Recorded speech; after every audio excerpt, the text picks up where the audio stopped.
Hi, I'm Natalie MacNeil, and you are watching She Takes on the World TV, your weekly dose of soaring inspiration and practical advice for your business and your life. And today, I am being joined by one of my huge inspirations, Miss Carol Leaman. Carol Leaman is the CEO of a company called Axonify. They are revolutionizing employee training through gamification. Before taking over Axonify, she was the CEO of PostRank, which got sold to Google, and before that, a company called FakeSpace, which she took from $3 million in revenue to $30 million in revenue. She is an unstoppable force of nature in business, and today I'm thrilled to have her here talking with us about whether it's okay to change the name of your business or your product. Take a look. So Carol, thank you so much for joining us today.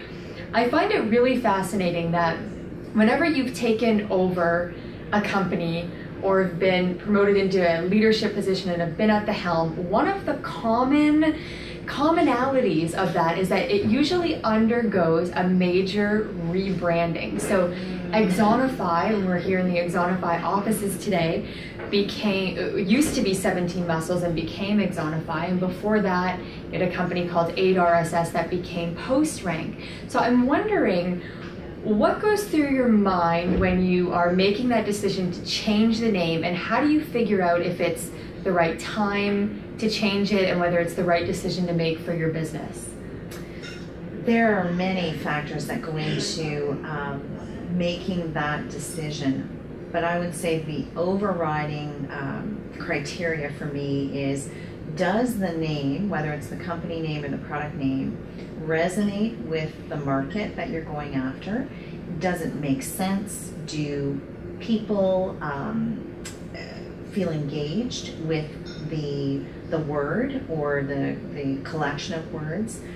The name, product or company has to evoke something related to who you are. And so in both of those cases, with PostRank and with Axonify, we felt that the original names weren't creating the feeling, weren't really resonating with the market, and so we decided to make a change in both places for that reason.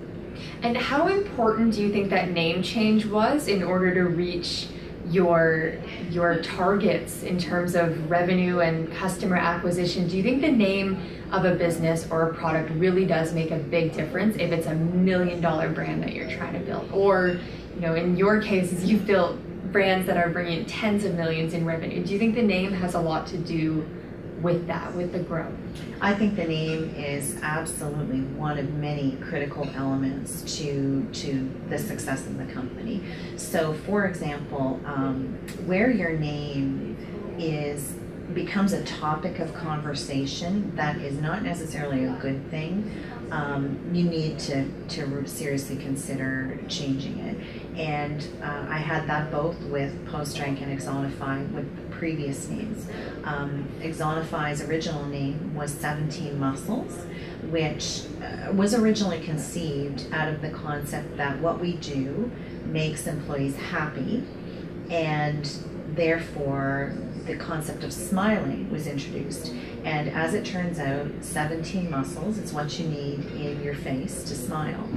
The unfortunate thing was that nobody in our target market segment understood the origination of the term or the word 17 muscles. And so we were constantly being asked what that meant.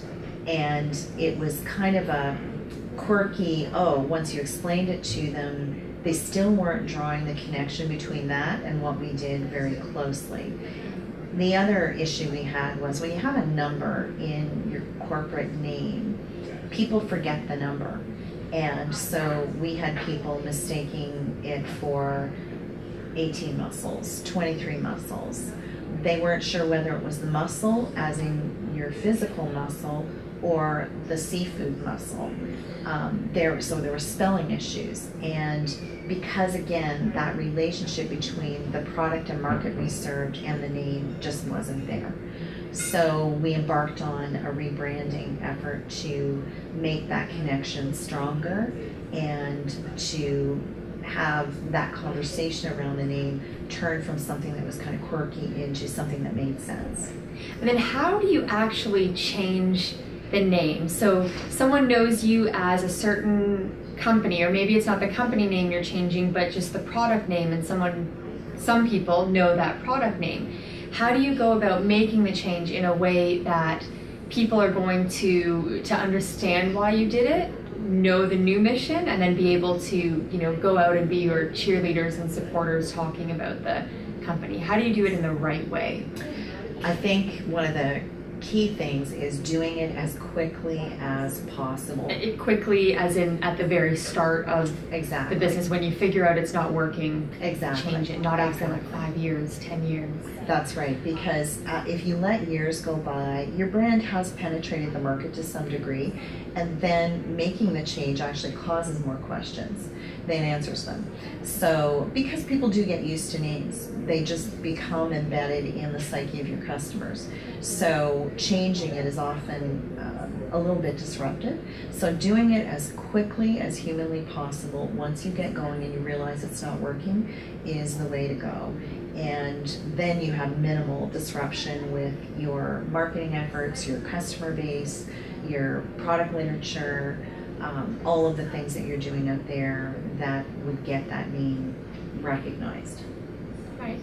And in terms of the logo and the branding and all of that, and redoing all of that, how do you do that in a way that involves your customers? Because I also feel like sometimes people will start a business and it's more about their own ideas, and then as they get more customer feedback, as they're evolving and growing, maybe it's at that point that they're like, something doesn't quite feel right with the name. So do you ever go out and survey people about the name that you're going to be changing it to? Do you have focus groups? Do you involve the current customers in that process?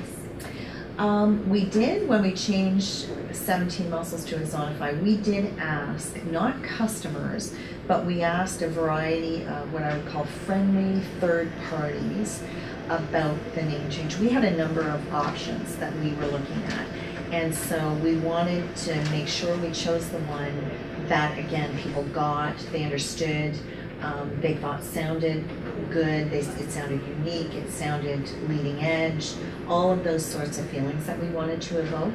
We did, once we selected the name, go to some of our existing customers and let them know that the name change was happening. And in every case, they said, great move, we love it. Nobody said, oh, really? I wouldn't do that, or I love the old name. So we made the decision, then we, in a way, tested it on some existing customers, but prior to that, we did an awful lot of internal validation and some external validation with friendly third parties. So if someone is trying to figure out if they want to change their name, do you think it's really just a gut feeling of, this doesn't seem right, or listening to customers? But do you think it's mostly just intuition and using that? It is. If you feel like your name's not the right name, it's not the right name. You have to love the name of your company, and when you're out there, be proud to say it, proud to market it, proud that that's your brand. And if you're not feeling that way at your core, you should change the name. All right, so permission for all of you to change your name if it's not working. You don't have to stick with a name just because you already have it. The sooner the better. And thank you so much for being with us today on She Takes on the World TV. Thank you again so much, Carol. It was great to have you here sharing your knowledge and expertise with our viewers. Now I want to hear from you. Have you ever changed the name of your business or your product? How did you reach that decision, and why did you ultimately make that name change? Leave a comment below, and afterwards I would love for you to come on over to shetakesontheworld.com for my free Conquer course and weekly updates. Thank you so much for watching, and I'll see you in the next episode of She Takes on the World TV. And that is heartset. I talk a lot about mindset, but heartset is equally important. The biggest difference between mindset and heartset is that you can pretty much train your mind to do absolutely anything. For example, When I was working at a car factory during